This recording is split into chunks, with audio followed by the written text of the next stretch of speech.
السلام عليكم ورحمة الله وبركاته. اليوم الساعة 6 بتوقيت القاهرة هتقام مباراة تحديد المركز الثالث والرابع لحصد الميدالية البرونزية في أولمبياد باريس 24 بين منتخب المغرب الشقيق ومنتخب مصر.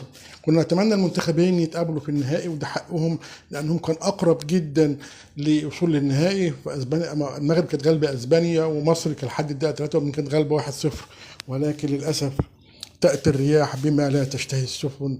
الاثنين خسروا بغرابة شديدة جدا جدا وشيء غير متوقع.